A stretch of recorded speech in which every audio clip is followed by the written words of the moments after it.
soft tapping on the window. Her heart pounded in her chest.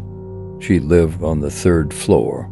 There was no way someone could be outside her window. Mustering all her courage, she approached the window and peeked through the blinds. Nothing, just the darkness of the night.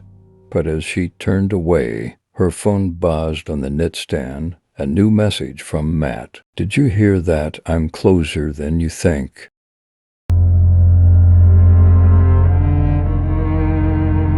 Panic gripped Sarah as she realized Matt was no longer just playing mind games. He was physically near her. She rushed to lock all the doors and windows, her breath coming in ragged gasps. The thought of Matt lurking somewhere nearby, watching her, sent shivers down her spine. She called Lisa again, her voice trembling. "He's here. Lisa, I know it. He just sent me another message." Lisa didn't hesitate. "I'm coming over. Stay inside and don't open the door for anyone." While waiting for Lisa, Sarah paced her apartment, checking every corner, every shadow. The minutes felt like hours, and the silence was deafening. When the knock on her door finally came, she nearly screamed. "Sarah, it's me," Lisa's voice called out, and Sarah practically threw open the door, pulling her friend inside. Lisa took one look at Sarah's pale face and immediately grabbed her hand. "We're going to the police now." At the police station, the officers were more attentive this time, especially when Sarah showed them the messages.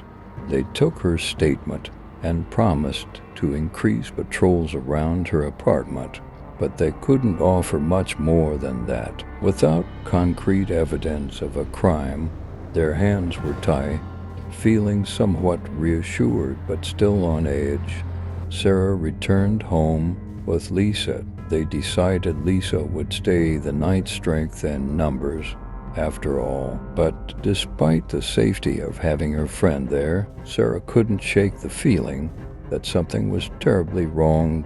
In the early hours of the morning, just as Sarah was drifting off to sleep, her phone buzzed again. Dread filled her as she reached for it. Pray it wasn't another message from Matt, but her heart sank as she read the words on the screen. "I see you've found a friend, but she can't protect you, Sarah. No one can." Sarah jolted upright, shaking Lisa awake. "He knows you're here. How does he know you're here?" Lisa's eyes widened in fear. "Did you hear anything? See anything outside?" Sarah shook her head, tears welling up.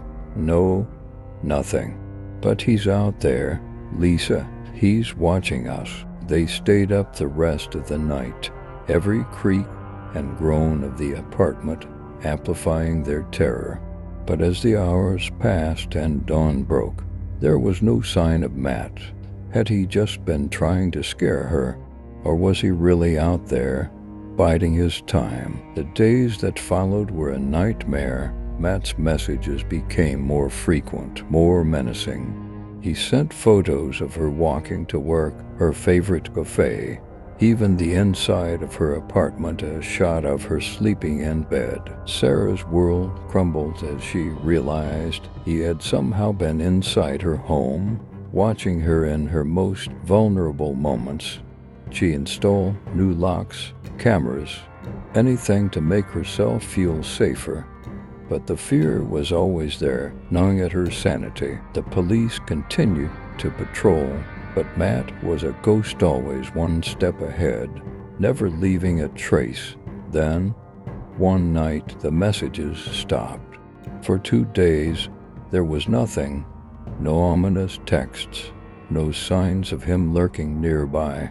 Sarah dared to hope that maybe, just maybe, he had given up. But on the 3rd day, a package arrived at her door. It was small, neatly wrapped, with no return address. Her hands shook as she picked it up, her instincts screaming at her to throw it away. But Curiosity got the better of her. She tore open the wrapping and lifted the lid. Inside was a single item, a photo of her and Matt, taken during happier times. Scrawled across the image in red ink were the words, "This is just the beginning."